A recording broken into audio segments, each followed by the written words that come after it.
Primeiramente, salve Maria, boa tarde. Me chamo Andrew, para quem não me conhece ainda. Eu já dei essa aula, acho que no passado, no curso de consagração. É por isso que está esse nome, que está um pouquinho diferente do nome desse ano, que seria A Natureza da Verdadeira Devoção. Mas é a mesma coisa, o princípio é o mesmo, né? Aí o aula 3 também está errado. As referências dessa aula de hoje são esses livros, o tratado, obviamente, especialmente essa edição da Vozes e da editora Flos Carmelli. Essa da editora Flos Carmelli tem uma particularidade que ela não foi traduzida do inglês. Muitas das versões do tratado foram traduzidas do francês para o inglês e do inglês para o português.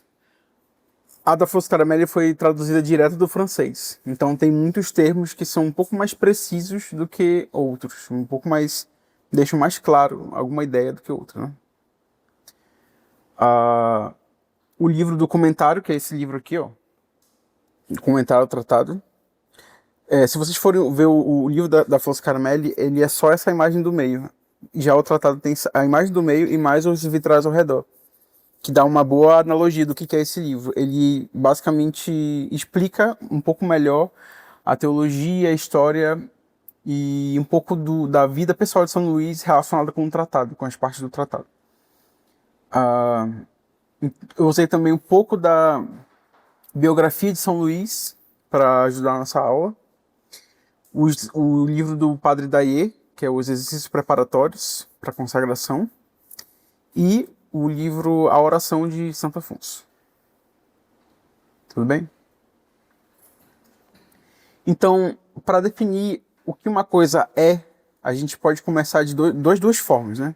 Pode começar pelo que ela é de fato ou pelo que ela não é. Tudo bem? Então, hoje a gente vai ver a natureza da verdadeira devoção. Então é interessante ver o que não é a verdadeira devoção, o que não conta como a verdadeira devoção à Nossa Senhora. Em que pontos a gente pode errar nessa devoção.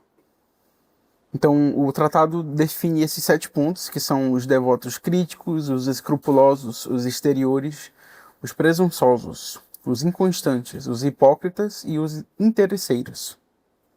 Essa aqui é uma imagem de Jansênio. Ele foi um heresiarca do século XVI, XVII, mais ou menos, que basicamente introduziu as ideias do calvinismo na igreja. Então, o calvinismo é uma heresia protestante que leva muito em conta digamos assim, o determinismo da salvação. A gente não é impossível você fazer alguma coisa para se salvar. Deus já escolheu desde toda a eternidade se você vai se salvar ou não. E através das suas ações, você vai deixar claro isso. Então, uma pessoa que é boa, que é justa, que faz tudo certo, que tem um certo sucesso na vida, essa pessoa claramente mostra que é um predestinado no sentido calvinista da palavra, ou seja, que ela é salva, que ela ela não tem como se perder. Já um pecador, ele não é o ato de pecar que o faz se condenar. O ato de pecar é uma mera consequência da sua condenação desde toda a eternidade. Tudo bem? Essa é uma ideia geral do que é o calvinismo no sentido da graça. E Jansênio inseriu essa ideia na igreja. Como, né? Os calvinistas, para definir se uma pessoa tinha a salvação ou não, colocava muitos obstáculos para a salvação. Então a pessoa tinha que se vestir muito austeramente, a pessoa tinha que viver de uma forma muito sóbria, não podia nem pensar em ver festa, em tomar álcool, uma vida extremamente puritana, ao ponto do exagero, né? Beber álcool não é pecado, fazer uma festa não é pecado, comemorar. Inclusive, até algumas seitas protestantes têm essa ideia hoje em dia. Algumas seitas, por exemplo, não comemoram o Natal, não comemoram o aniversário, né? Todos têm essa herança calvinista. E os jansenistas, que eram as pessoas que aderiam a essa ideia dentro da Igreja Católica, colocavam obstáculos para que as pessoas não pudessem receber os sacramentos. Então, se você vai se confessar, você só pode se confessar se você tiver a contrição perfeita. Ou seja, se você tiver um arrependimento profundo, sincero de todos os pecados. E você não pode ter nenhum apego ao pecado para poder se confessar bem. Isso é impossível. Quando a gente estuda um pouco de como funciona a nossa santificação, é impossível a pessoa se confessar da primeira, segunda vez tendo uma contrição perfeita, né? Isso é uma graça muito especial. Então, os jansenistas impunham especialmente o obstáculo à comunhão. As pessoas só podiam comungar se elas tivessem uma santidade já manifesta. E o que, assim, o que fez o jansenismo diminuir a sua força foi, em parte, a devoção à Nossa Senhora. A devoção à Nossa Senhora ela é muito misericordiosa, ela nos leva muito em conta na nossa fraqueza. Então, os jansenistas, em particular, não gostavam disso, não gostavam de Nossa Senhora e da devoção que as pessoas tinham a ela. A gente vai ver melhor na parte dos... logo agora, logo após.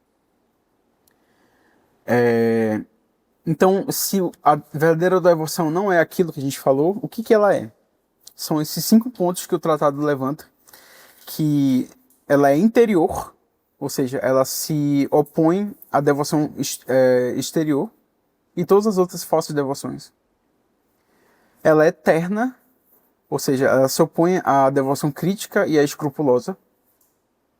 Ela é santa, que se opõe à devoção presunçosa e à hipócrita. Ela é constante, que se opõe à devoção inconstante. E ela é desinteressada, o que se opõe à devoção interesseira. Tudo bem? Então, os aspectos positivos da natureza da verdadeira devoção são menos do que os da falsas. Obviamente, porque a falsidade ela é mais múltipla do que a verdade. A verdade é uma só, né? Então, começando aqui pelos devotos críticos e escrupulosos. Eles têm mais ou menos a mesma conclusão, né, mas eles começam por pontos diferentes, né? Os primeiros, os críticos, né, eles erram por conta da soberba e do orgulho deles. Então, o que é esses críticos? Aqueles que veem a devoção em Nossa Senhora como um exagero, como uma coisa assim, desordenada. Nossa, vocês têm imagem de Nossa Senhora em todo lugar, vocês rezam para ela diante do Santíssimo, com o Santíssimo exposto, com a cruz ali de Nosso Senhor, e vocês rezando Ave Maria, rezando Salve Regina. Vocês têm que louvar mais a Nosso Senhor, vocês têm que falar mais bem de Deus, do Espírito Santo, de Jesus. Esse é o pensamento do devoto crítico. É aquele que acha assim desnecessário todo esse apego, essa devoção à Nossa Senhora, e que a gente tem que dar mais atenção aos outros santos e ao próprio Nosso Senhor. Os segundos, eles erram por timidez e ignorância. São aqueles que ouvem os críticos, né? Os fiéis, como nós, né? Que por medo, por escrúpulo, por achar que estão pecando, por achar que estão realmente exagerando, acabam diminuindo essa devoção à Nossa Senhora. Enfim, diminuindo as devoções em geral, né? O rosário, o escapulário, etc. Essa capa aqui, cadê? É uma reimpressão de um livro, de uma circular que rodou na França por volta do século XVII, chamada Avisos Salutares, como é que é o nome? Avisos Salutares da Bem-aventurada Virgem Maria aos seus devotos indiscretos. Então, é um texto que fala como se fosse Nossa Senhora falando, né? Repreendendo as pessoas que rezam para ela, repreendendo as pessoas que dão prioridade para a devoção à Nossa Senhora. Então ela repreende, por exemplo, quem reza o rosário demais, que reza 10 Ave Marias, mas só um Pai Nosso. É uma coisa assim desproporcional. Só um Pai Nosso e tantos Ave Marias. Ela se atribui uma falsa humildade. Assim, é um texto bem É um texto jansenista, é um texto que foi criado pelos jansenistas para diminuir a devoção Nossa Senhora. E teve um certo impacto na França. Então, muita gente começou a diminuir a sua devoção. E o que acontece quando se diminui a devoção Nossa Senhora e se vira jansenista? A pessoa para de ter amor pelo que é sagrado. Ela para de ter uma inclinação natural para querer fazer as coisas da igreja, as coisas espirituais. Então, o que acontecia era, uma paróquia se esfriava, ninguém comungava, ninguém se confessava, o padre só brigava na homilia, só admoestava por conta dos pecados, e gradualmente as pessoas deixavam de ir à igreja. E as pessoas se desesperavam da sua salvação, pensavam, puxa vida, é muito difícil se salvar, é muito difícil ser santo, é muito desgastante, eu não consigo, eu não aguento, eu vou me entregar, vou desistir de tudo. Então as pessoas acabavam errando pelo erro contrário, e aí várias paróquias eram extintas, as pessoas deixavam de participar de tudo, né, por conta disso. Foi nesse cenário que São Luís começou o seu apostolado na França. Ele chegou em muitos lugares que tinha igreja, mas estava abandonada. Então ele deu sua missão, pregava a misericórdia de Nossa Senhora, impunha a resta do rosário todo dia para os fiéis, e isso aumentava a devoção que tinha sido perdida por conta do jansenismo, né, nessas regiões. Né? Especialmente, o apostolado dele foi especialmente forte no oeste da França, ao redor dali da região da Vendéia, e se manteve por centenas de anos o seu apostolado lá. Então, ok. A gente está falando aqui dos devotos críticos e escrupulosos. Né? Para combater isso, a gente tem que ter a devoção terna. Então, o que é a devoção terna? Ela é uma devoção de um apreço especial por Nossa Senhora e especialmente a consideração a ela que temos como mãe. Então, pensem na mãe. Qual o natural de uma boa mãe? A boa mãe, ela entende o filho, ela entende a fraqueza do filho, ela faz aquilo que é necessário, ela dá aquilo que ele precisa, ela sempre vai ajudar o filho a crescer, a se desenvolver. Ela é nossa mãe na graça, então ela gera Nosso Senhor no nosso coração, certo? Ela não vai dificultar nada, ela vai facilitar as coisas. Então, a gente não precisa ter nenhum escrúpulo a Nossa Senhora, não precisa ter nenhum melindre quanto à devoção a ela, porque ela é mãe de Deus. Ela tem uma honra que só é menor do que do próprio Deus. E por que o protestante tem o protestante e o jansenista, no caso, né, tem essa dificuldade com a devoção a Nossa Senhora?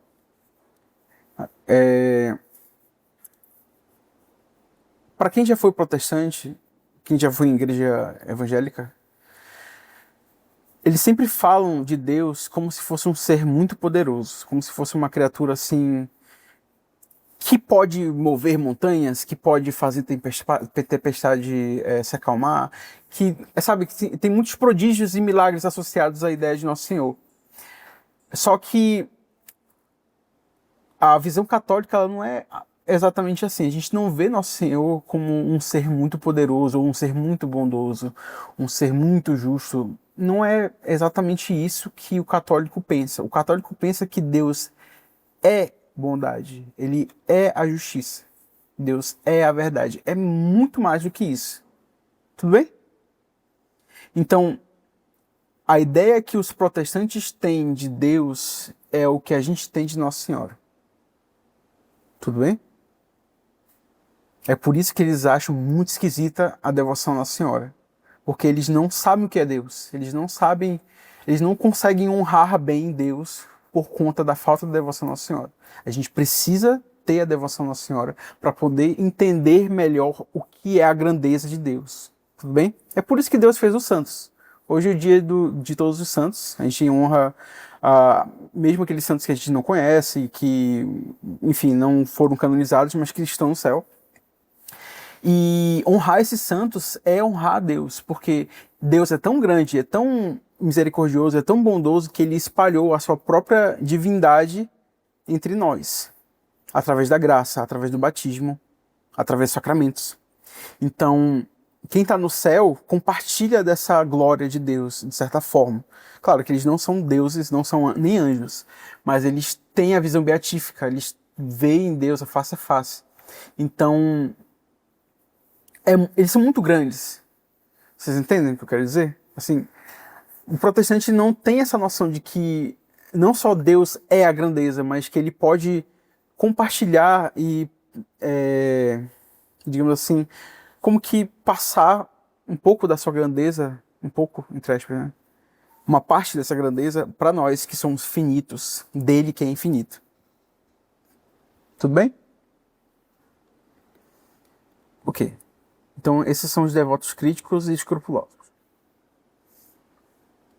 Aqui tem um outro tipo de devoção falha, que é a devoção exterior, que é quando a pessoa ela se preocupa apenas com os atos externos e não se importa tanto com os atos internos. Claro que nós somos corpo e alma. Nós somos feitos de matéria e espírito. Então a gente precisa ter uma devoção exterior. Talvez as pessoas vejam essa passagem no tratado e se confundam. Pensam assim, eu não posso, se a devoção puramente exterior ela não é boa, eu não posso ter devoção exterior. Eu só tenho que ser devoto dentro, o que importa é o interior, o que importa é o coração. Isso não é verdade. Isso não é como o ser humano funciona. Nós somos feitos de corpo e alma. Então a gente precisa da devoção exterior.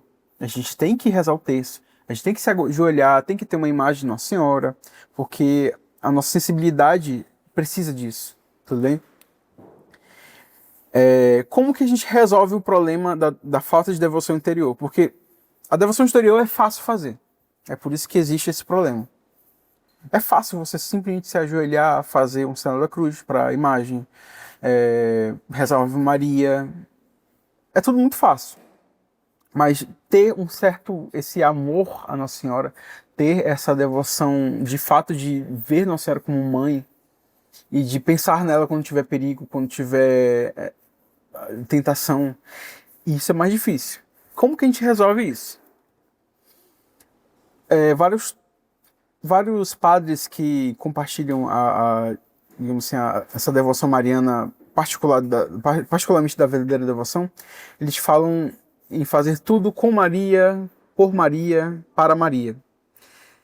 E essa é a solução do nosso problema. Eu acho que esse é o ponto-chave que transforma a devoção exterior em devoção interior. Você sempre está pensando em Nossa Senhora. Então, eu vou tomar essa água aqui. Por que eu vou tomar essa água? Eu vou tomar essa água por Nossa Senhora. Como? Com o que tem a ver a água com Nossa Senhora? Eu estou dando uma aula sobre Nossa Senhora. Então, a minha garganta precisa de água. Então, para eu continuar dando a aula, para continuar espalhando a verdadeira devoção à Nossa Senhora para vocês, essa água aqui vai me ser útil. Tudo bem? Estou aqui. Então, fazer tudo para ela, fazer tudo com ela. Então, ter o exercício da presença de Deus e da presença de Nossa Senhora também.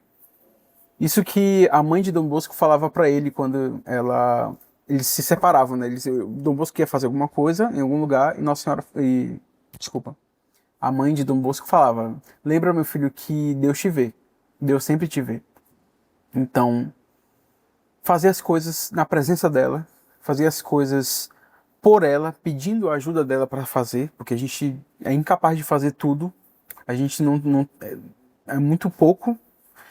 Especialmente na parte espiritual, a gente não tem a capacidade que os santos tinham, que Nossa Senhora tem, para fazer a coisa ser eficaz e eficiente.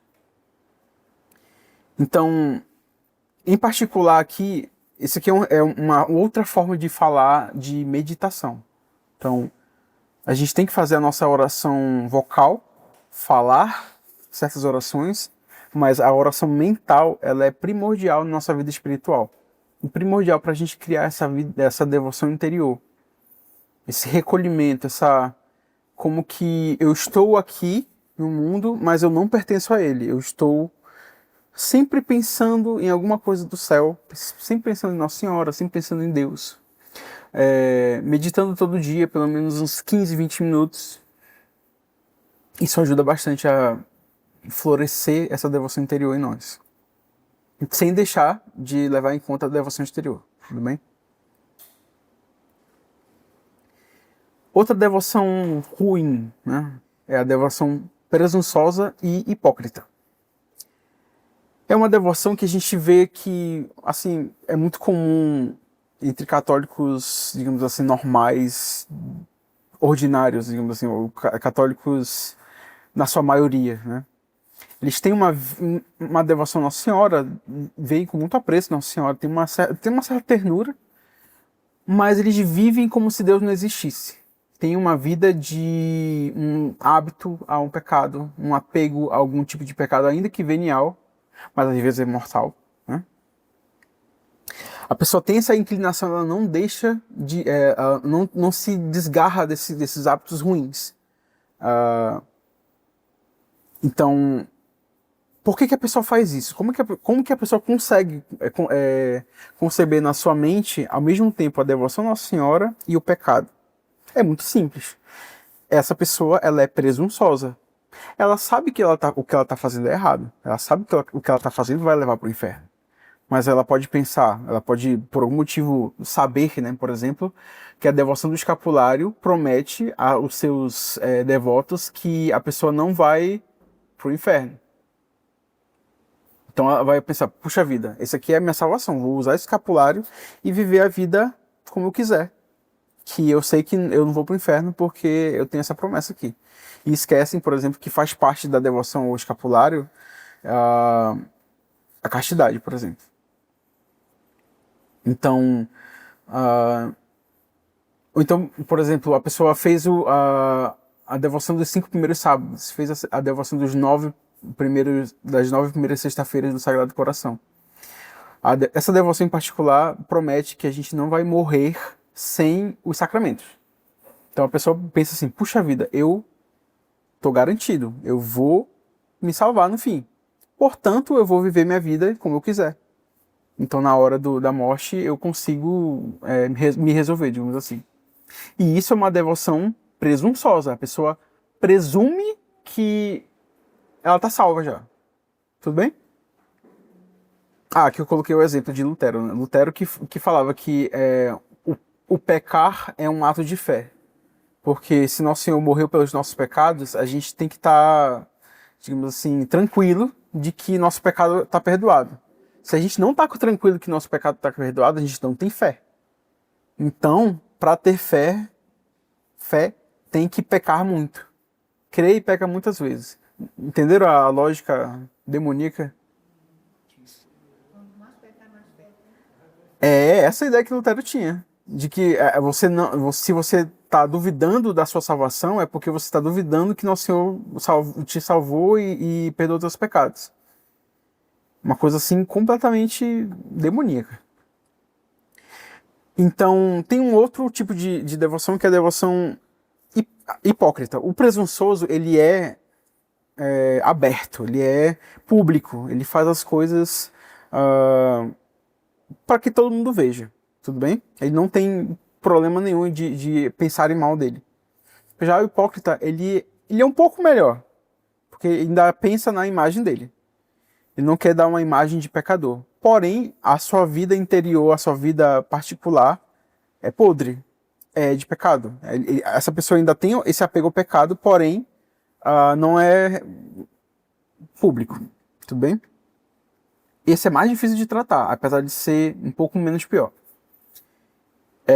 Pensando que tudo que se aplica a Nosso Senhor pela natureza se aplica a Nossa Senhora pela graça, a gente pode pensar naquela passagem que Nosso Senhor fala: nem todos que me chamarem Senhor, Senhor entrarão no reino dos céus.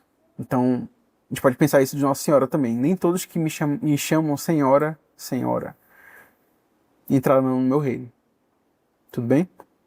A gente precisa ter uma vida íntegra, uma vida santa. Por isso que o remédio para as devoções falsas é a devoção santa, que basicamente é a devoção com a busca pelas virtudes e o horror ao pecado, o horror ao mundanismo, horror a tudo aquilo que nos atrapalha na nossa salvação. Se a gente não tem essa devoção santa de buscar santificar, se uma pessoa tem devoção à Nossa Senhora, mas não busca ser mais santo, ela está perdendo o tempo dela. Ela precisa escolher entre Nossa Senhora ou o pecado, o mundo. Essa imagem aqui é de São Domingos Gusmão, num relato do livro do Segredo do Rosário, de São Luís, que ele comenta dessa história aqui. É uma moça que ela tem, digamos assim, como posso falar?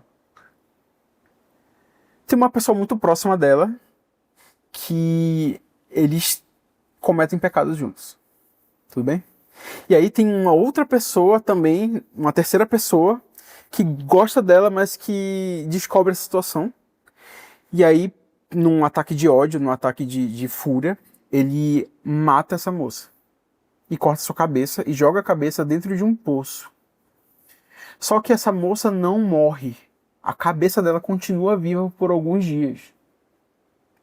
E ela começa a rezar, pedindo ajuda de São Domingos Gusmão, que era um dos padres que a confessava. E ele vê em sonho essa moça chamando. E vai no poço, fala o nome dela. Quando ele fala o nome dela, a cabeça flutua e vem até ele. Ele a confessa, ela comunga, e quando ela termina de comungar, ela falece de vez, né? Aí o livro comenta, né? Por que aconteceu isso com ela? O que aconteceu com ela? Que milagre foi esse? Que coisa assim estrondosa é essa? Ela tinha sua vida ruim, ela tinha sua vida de pecado, mas ela rezava o rosário todo dia. Ela não deixava de rezar o rosário nunca. Então, por uma graça especial, Nossa Senhora deu esse privilégio a ela para que ela não morresse e fosse para o inferno.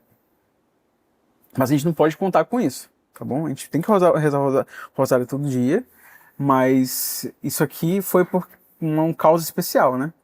A gente tem que ter a nossa vida santa, nossa vida com um horror ao pecado, horror a tudo que nos afasta de Deus, né? Não só o pecado propriamente. A devoção inconstante.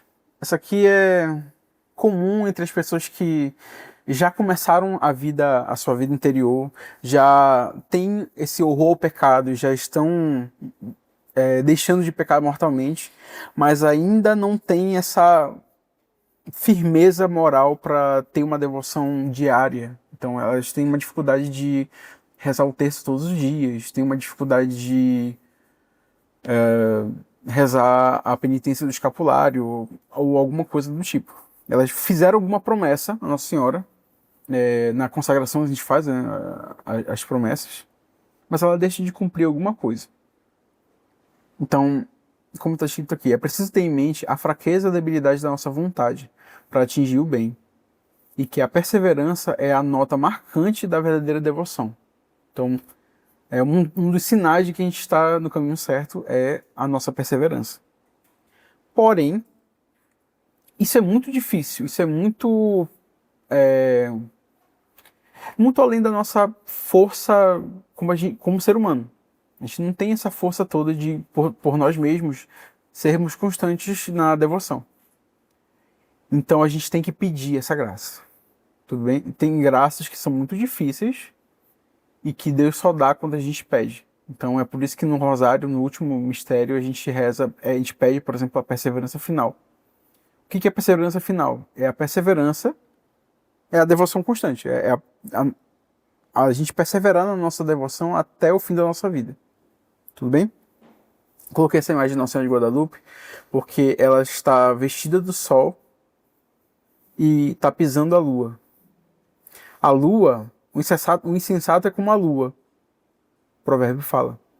Por que o insensato é como a lua? A lua muda, a lua tem fases. A lua tem um dia que está de um jeito, tem um dia que está de outro. E o justo é como o sol. Então Nossa Senhora se veste do sol. Ela é como o sol, mas ela pisa a lua. Vocês entenderam a analogia? Muito bem. Então, acho que esse foi o último, né? É o último. Então, a devoção interesseira, ela se contrapõe à devoção desinteressada. Então, é aquela pessoa que está numa situação difícil, tá doente, tá com dívida, tá com problemas, e fala assim, puxa vida, eu vou fazer uma novena para Nossa Senhora para me ajudar. Vai lá e faz a novena, reza o terço, reza tudo, consegue a graça. E aí, esquece Nossa Senhora de novo. O próximo problema, ela vai lembrar de novo de pedir ajuda. Então, essa é a devoção interesseira. A pessoa que tem um apego desordenado a tudo que não é Deus. Então, saúde, bens materiais, até mesmo bens espirituais. E para a gente vencer esse problema, esse obstáculo na verdadeira devoção, a gente tem que ter o desapego dos bens. Não só dos bens terrenos, os bens espirituais também. Então, se desapegar mesmo da ideia de se tornar santo. A gente tem que só se preocupar pela maior glória de Deus.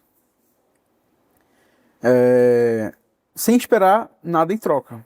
Até porque isso é importante para quando a gente for ver a extensão da verdadeira devoção. Até onde vai a verdadeira devoção? A gente perde nossos méritos. A gente perde nossa... Tudo aquilo que a gente pode ganhar espiritualmente sozinho para nós. Tudo isso vai para Nossa Senhora depois que a gente se consagra a ela. De fato, pensar e agir como um escravo. Como eu estou fazendo aqui, mas nada me pertence, nada é meu. Tudo é dela. Tudo bem? O que está acontecendo aqui? Você sabe me dizer? Fala. Eu acho que é Jacó Jacó. tentando ser passado pelo irmão. Uhum. Se passa pelo irmão. Pegar a bênção. Isso. Acertou. Quem é essa mulher aqui? A mãe dele. Rebeca, muito bem. E esse homem, quem é? Isaac. É isso mesmo. Então, essa cena aqui é Jacó se passando por Esaú. Tá vendo que a mão dele tá toda peluda aqui? Consegue ver? Ele tá olhando pro nada, então ele é cego já não enxerga mais. E a mãe tá aqui do lado instruindo. Tá falando o que ele pode fazer, o que ele pode falar e dizendo, ó, não fala nada. Fique quietinho aí. E aqui é o prato de comida que ela fez. Então, a história se dá da seguinte forma. Isaac teve Rebeca como esposa e ela ficou grávida de gêmeos. E ela sentia muito movimento na barriga dela. Então alguém profetizou para ela dizendo que ela tinha duas nações brigando no seu ventre. Por isso que eles estavam se movimentando muito. E aí, quando eles nasceram, Esaú veio primeiro. E Jacó veio segurando a perna de Esaú. Então veio logo antes, logo depois, quer dizer. E aí, por conta de Esaú ter saído primeiro, ele era o primogênito. Tinha toda a bênção do primogênito voltada para ele. Tudo bem? Esaú era forte, ele era um caçador, ele vivia fora de casa, vivia na floresta, vivia pegando bicho. E Jacó não gostava disso, ele preferia ficar em casa, ajudava a mãe. Esaú, ele era muito bruto, ele era muito assim, voltado para as coisas mundanas, materiais. E, inclusive, ele desobedeceu seu pai, porque ele tomou como esposa mulheres que eram pagãs. Ele ordenou expressamente que ele não fizesse isso. E aí depois ele, para obedecer o pai, para aplacar um pouco da fúria do pai, ele se casou com mulheres da região deles, né? E teve um dia que Esaú chegou de uma caça que não tinha dado certo. Ele não pegou nada. Ele estava com muita fome e estava muito cansado. E aí Jacó estava fazendo uma sopa de lentilhas. E Esaú pensou assim, puxa vida, meu irmão, vou pedir uma comida dele. Ele falou, irmão, dá uma comida, estou com muita fome. Jacó era esperto, muito esperto. Ele sabia que Esaú era o primogênito, que ele tinha o direito, né? Então ele falou assim, ó, você me dá o direito da sua primogenitura que eu te dou essa sopa. Vamos lá, vamos trocar? Você troca a primogenitura. Você troca a primogenitura por uma sopa de lentilhas? E ele falou sim. Com certeza, eu não aguento mais essa fome. E comeu. E aí ficou por isso mesmo, ninguém falou mais nada, ele esqueceu disso, Esaú no caso. Jacó não esqueceu, obviamente, ele pensou assim, puxa vida, ganhei, né? Venci. Então, teve um dia que Isaac percebeu que iria morrer e chamou os filhos e falou, vocês vão... chamou o filho Esaú, né? E falou, meu filho, eu estou para morrer, eu vou te dar minha bênção, que a bênção era uma bênção toda especial, que dava o direito a prosperidade, a pessoa teria muita coisa boa, né? E não só isso, mas do primogênito da família de Abraão que viria, assim, eventualmente, né, viria o Salvador. Então, essa bênção era muito importante, assim, para o mundo, né? Então, Isaac chamou Esaú e falou, meu filho, eu tô para morrer. Traz uma caça para mim daquele jeito que eu gosto, faça daquele jeito que eu gosto e me traga aqui e eu vou comer e eu vou te abençoar. Ele falou, tudo bem. Nisso, Rebeca ouve do lado, tá do ladinho ali e ouve, puxa vida, eu vou ajudar meu filho Jacó. Ela não queria que Esaú recebesse a bênção, ela queria que Jacó recebesse a bênção. Então, ela pediu de Jacó para que ele pegasse 2 cabritos do rebanho que eles tinham, matasse, tirasse o pelo e trouxesse para ela, desculpa. Então ela preparou uma refeição com os cabritos e com o pelo do cabrito ela fez uma espécie de roupa para simular os pelos que Esaú tinha, porque Esaú era peludo, ele era ruivo, ele era grande, ele era todo diferente de Jacó. Jacó era menor, mais mirradozinho, não tinha tanto pelo. Então para Isaac pensar que Jacó era Esaú, ela tinha que fazer tudo isso. Preparou a roupa, preparou comida em particular. Agora pense o seguinte, pensem dessa forma. Esaú foi buscar uma caça. Para quem já comeu comida de caça, ela é diferente, ela tem um gosto especial, ela tem um gosto diferente. Você sabe, você pensa assim, puxa vida, isso aqui não é uma carne normal. Uma carne melhor. Tudo bem? Rebeca tinha tanta habilidade culinária que ela conseguiu fazer isso de carne de cabrito. Não era de uma cabra, de um bode, era de cabrito, era de um animal menor. Então, Rebeca é aqui claramente uma figura de Nossa Senhora. O que Nossa Senhora faz com os nossos méritos? Ela pede de nós um terço. Ela pede de nós uma Ave Maria, ela pede de nós pouca coisa. E ela pega essa coisa e transforma em algo que é agradável a Deus Pai. Que aqui é a figura que Isaac está fazendo, né? Ela transforma a nossa oração, nossa devoção, que é imperfeita, que é pequena, em algo agradável a Deus. Então, esse é um dos benefícios da consagração Nossa Senhora. Tudo bem? Então, vamos lá. Jacó se veste com as roupas de Esaú, com o cheiro dele, né? Tá com o pelo no braço e Rebeca dá a refeição para ele, dá para o pai. Então, o pai sente o cheiro da comida, prova a comida, come. O pai sente o cheiro do filho e pensa assim, é meu filho Esaú. Mas quando Jacó fala com a sua própria voz. Então Isaac pensa assim, puxa vida, o cheiro é de Esaú, mas a voz é de Jacó. Tudo bem? Então, quando a gente faz a consagração Nossa Senhora, a gente meio que se veste do primogênito de Deus. Quem é o primogênito de Deus? Nosso Senhor, certo? A gente meio que toma as vestes de Nosso Senhor através do batismo. O que é a veste de Nosso Senhor? O que o Nosso Senhor vestiu para estar diante de Deus Pai? Ele se vestiu de um âmito vermelho. Ele se cobriu do seu próprio sangue. Então, nós, através do batismo, somos cobertos pelo sangue de Cristo. E a gente é como que escondido ali. Tudo bem? Claro que Deus Pai sabe que a gente é a gente, né? Mas ele se deixa enganar, entre aspas. Ele se deixa agradar pelo que Nossa Senhora faz conosco. Tudo bem? Isso faz parte dos desígnios de Deus. É isso que ele quer da gente. Porque quando a gente faz isso, a gente se torna mais semelhante a Deus. Se torna mais semelhante ao Nosso Senhor em particular. Então, Isaac dá a bênção a Jacó. A bênção do primogênito. Tudo bem? Jacó é uma figura do verdadeiro devoto, da verdadeira devoção a Nossa Senhora. Então, Jacó tinha a devoção interior. Ele ficava em casa com a sua mãe. Tudo bem? Jacó ele tinha uma devoção terna. Por quê? Porque ele confiou na sua mãe. Ele confiou em tudo que ela falou. Ele teve um risco grande nessa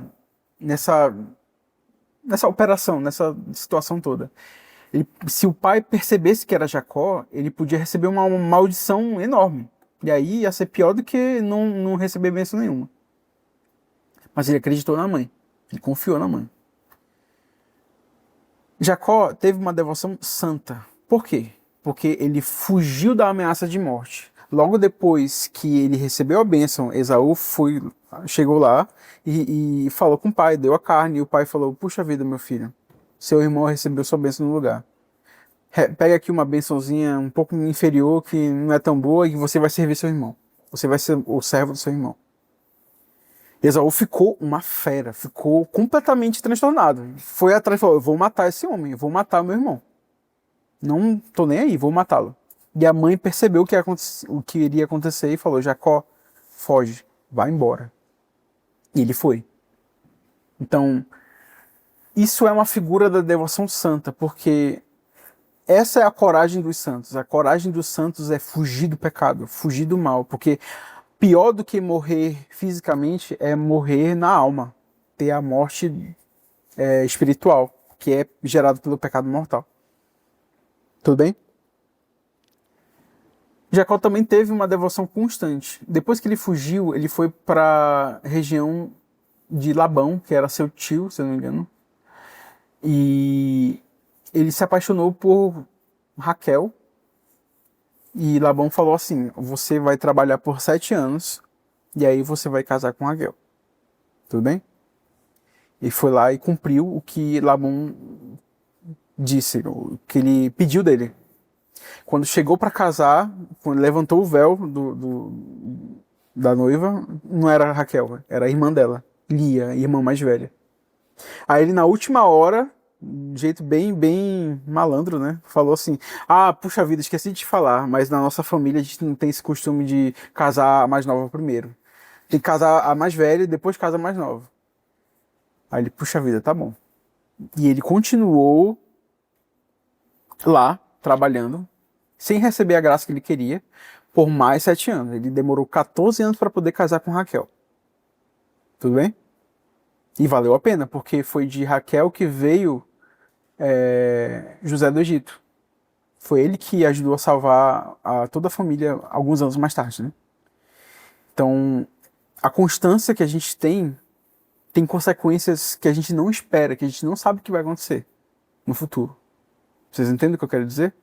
Se a gente se mantém constante, as consequências dessa constância são muito maiores do que a gente pode imaginar no futuro. Para a nossa salvação, para a salvação dos nossos filhos, dos nossos cônjuges, dos nossos amigos. Pensem assim: se vocês estão aqui, vocês querem se santificar, vocês querem se consagrar. Vocês provavelmente são batizados, provavelmente tinham uma vida antes de conhecer a consagração e agora têm uma outra vida, querem melhorar de vida. Vocês provavelmente receberam orações de alguma outra pessoa. Alguma pessoa rezou por vocês para vocês estarem aqui. Claro que Nossa Senhora pode interceder e tudo mais, mas o jeito que o jeito pelo qual Deus faz as coisas é esse. Alguma outra pessoa, a gente não sabe quem é, a gente vai saber no juízo final. Alguém rezou para vocês se converterem, para vocês estarem aqui e quererem se santificar. E vocês podem ser essa pessoa para outras pessoas no futuro. Tudo bem? Então, sempre vale a pena essa constância. E por último, Jacó teve uma devoção desinteressada. Por quê? Porque teve um momento que ele se entregou completamente. Ele não tinha mais nada. Ele entregou os 2 cabritos. Ele entregou a sua própria roupa, porque ele trocou de roupa, certo? Ele entregou a sua segurança. Ele poderia mesmo ser morto. O pai, a gente não pode saber, né, o que poderia acontecer. O pai poderia pegar uma espada e matá-lo, ainda que estivesse doente, de tanta fúria. Ele podia ter amaldiçoado, ele podia ter feito alguma coisa que seria muito ruim para Jacó. Jacó sabia disso, Jacó tinha noção. Mesmo assim, ele se manteve fiel e se manteve confiante na sua mãe. E é isso que Nossa Senhora espera de nós.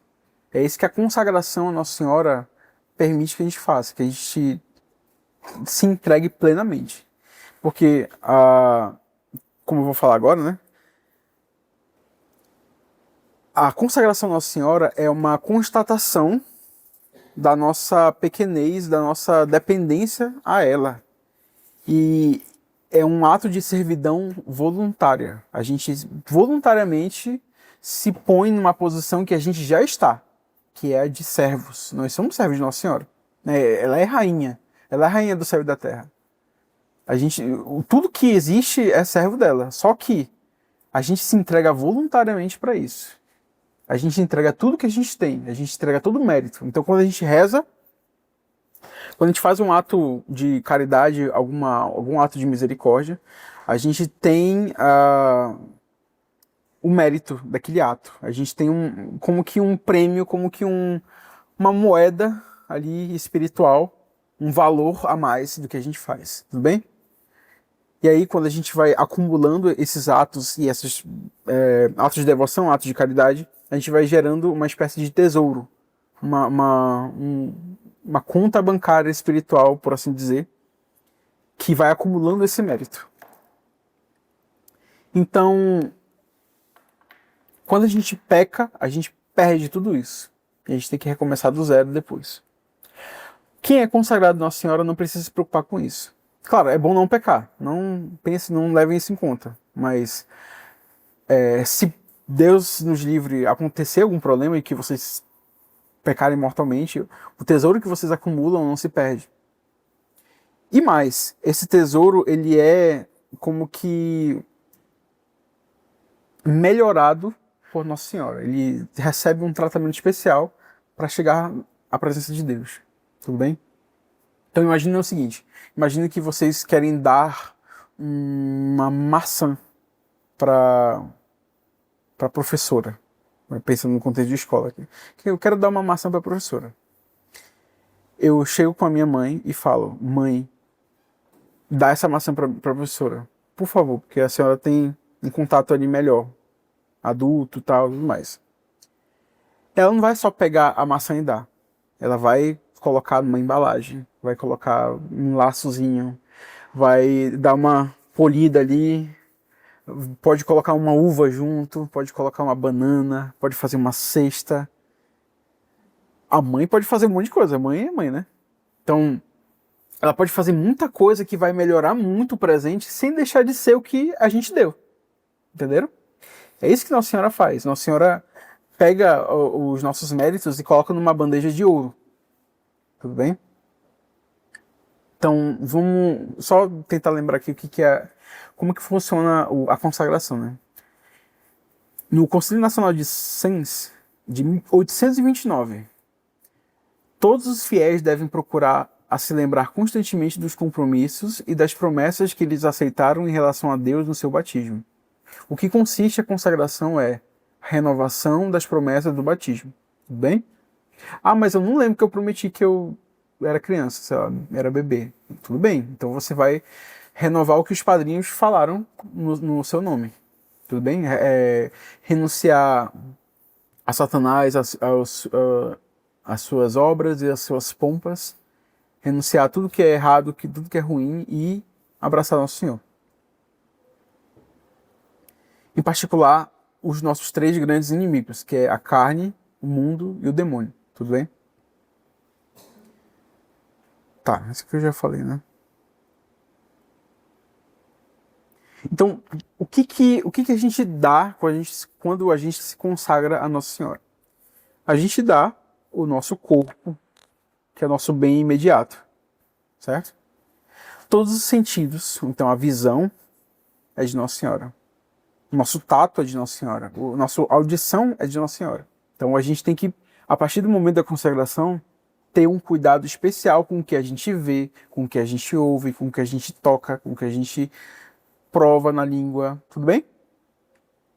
Os sentidos, eles são as janelas da alma para o mundo exterior. A gente é um ser espiritual, mas a gente não é como os anjos.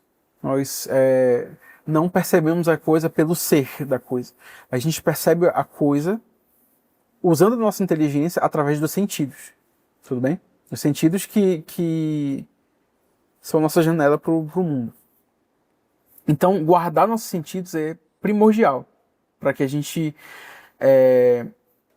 deixe claro que o que a gente tem não é nosso. Então, se o meu olho não é meu, é como se fosse Nossa Senhora vendo através de mim. Então, eu não posso olhar para qualquer coisa. Eu tenho que olhar só coisas boas, olhar coisas lícitas.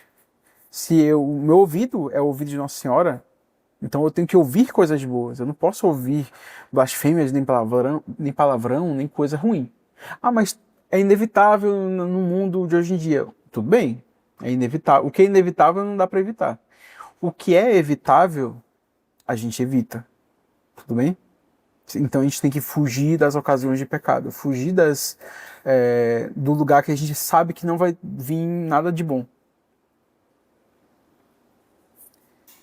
E além disso, as nossas ações, o que a gente faz com o nosso corpo. Tudo bem? Isso também passa a ser de Nossa Senhora. Além do corpo, a nossa alma passa a pertencer a Nossa Senhora. Então, a nossa inteligência, nossa vontade, nossa sensibilidade, as três potências da alma. Então, o que a gente pensa, o que a gente decide fazer, tem que ser levando Nossa Senhora em conta. O que a gente quer fazer, o que a gente deseja fazer, aquilo a qual nosso coração se inclina, precisa estar alinhado com o coração de Nossa Senhora. E a nossa sensibilidade também tem que estar submetida à inteligência e à vontade. Tudo bem? Então, vou rezar, por exemplo. Eu vou, de preferência, rezar de joelhos. Porque a sensibilidade não vai gostar, nosso corpo não vai achar agradável, mas é melhor. Então a inteligência vai se convencer. É melhor fazer isso. É mais salutar. É mais digno. Nossa Senhora é mais honrada quando eu me ajoelho para rezar. Se é melhor, eu tenho que querer o que é melhor. Tudo bem? Então, da inteligência convence a vontade, e aí a vontade age e a sensibilidade fica calada ali. Fica em silêncio e aceita. Claro que vai ter algum momento que a sensibilidade também vai se comprazer com a situação. Então, eu posso ter, por exemplo, uma consolação física na oração. Posso ter Nossa Senhora me confortou o coração numa oração. Eu recebi uma graça muito grande, espiritual, e eu senti. Isso não é necessário, não é primordial para a devoção. Eu posso sentir ou não. Mas eu querer fazer, eu saber que é bom fazer e eu querer fazer é mais importante. Tudo bem? Beleza. Além da nossa alma, do nosso corpo, tem os nossos bens exteriores. Então, vocês que têm casa, carro, conta bancária cheia de dinheiro, ações na bolsa, Bitcoin, tudo isso, tudo isso passa a ser de Nossa Senhora no momento de consagração. Então, levar isso em conta também. Tudo bem? Claro, a gente tem que ser mais generoso, tem que ser mais prudente no trato com os bens materiais, tem que administrar bem, porque não é nosso, é de Nossa Senhora. Tudo bem? Cuidar bem da casa, cuidar bem do carro, cuidar bem dos bens materiais, ter uma casa ordenada, organizada, tudo isso faz parte dessa devoção. Acho que é tudo dá uma finalidade sobrenatural, né, aos nossos bens. Porque às vezes a gente usa os bens assim um pouco no automático, né, nas coisas do dia a dia. E talvez a gente não para pensar que a gente pode fazer bem com os nossos bens, né? Então, claro que Nossa Senhora não vai aparecer algum dia para nos cobrar tantos reais ou tantos bens, né? Nesse sentido que é tudo dela, né? Mas é no sentido de que a nossa fé, a nossa devoção por ela nos vão ajudar a fazer bom uso desses bens, né? A gente vai fazer essas coisas, vai usar essas coisas para agradá-la, nunca só usar assim por usar, né? Isso, exatamente. Ah, não só o que a gente tem hoje, mas também o que a gente vai ter no futuro. Então, o que vocês vão ganhar, vocês que ainda são estudantes, que ainda estão na faculdade e não têm dinheiro, no futuro vocês vão ter uma carreira, vão ter um emprego fixo, vão receber dinheiro, vão ganhar mais coisas, e tudo isso vai ser de Nossa Senhora, se vocês se consagrarem. Tudo bem? Além de tudo isso, nossos bens interiores, algo um pouco mais abstrato, né? Nossas virtudes, aquilo que a gente tem de bom. Então, eu tenho uma aptidão natural para disciplina. Eu sou uma pessoa muito caridosa, eu sou uma pessoa, enfim, que tem alguma coisa em particular. Eu conquistei alguma virtude com a ajuda de Deus. Isso passa a ser de Nossa Senhora também. Tudo bem? As boas obras do passado, do presente e do futuro. Então, tudo aquilo que você fez de bom, todo o seu tesouro de méritos passa a ser de Nossa Senhora. E aí tem os conceitos de satisfação, impetração e mérito. Quando a gente faz um ato bom, a gente faz um ato de caridade, um ato de devoção, a gente ganha a gente tem a satisfação do ato, tem a impetração e o mérito. Eu não lembro exatamente a diferença entre satisfação e impetração. Você lembra isso? Satisfação é quando a gente são méritos pelos quais a gente satisfaz um pecado, satisfaz as penas devidas por um pecado. Ah, entendi. Petração é a gente É pedido, né? não para justiça, para misericórdia. Entendi. Então, quando a gente peca, a gente adquire uma dívida, tudo bem? A gente passa a dever a Deus. E com um ato de caridade, um ato de devoção, a gente paga essa dívida. E esse ato de pagar a dívida é a satisfação. A impetração tem mais a ver com o que a gente está pedindo de fato. Então, a gente pede, por exemplo, uma graça particular. A gente pede, reza para que a gente consiga passar num concurso, ou reza para ser curado de alguma doença. Isso é a graça de impetração. E tem o próprio mérito, que é de toda ação espiritual feita com uma intenção espiritual. Tudo bem? Toda ação, em geral, feita com uma intenção espiritual. Então, eu posso fazer literalmente qualquer coisa e ter mérito com aquela coisa se eu fizer com uma intenção espiritual. Tudo bem? Pode ser alimentar um doente, pode ser visitar uma pessoa que está ruim, pode ser dar um copo d'água para uma pessoa. Pode ser algo simples. Mesmo o ato de você olhar para uma imagem, se você olhar de uma forma espiritual, pensar assim na maior glória de Deus com aquele ato, isso pode dar mérito, tudo bem? E todos os bens da natureza, de graça e de glória também. Então, na eternidade, depois da ressurreição dos mortos, o seu corpo glorioso vai ser de Nossa Senhora. Não é impressionante isso? Interessante pensar nisso. A gente vai rezar para finalizar, tudo bem?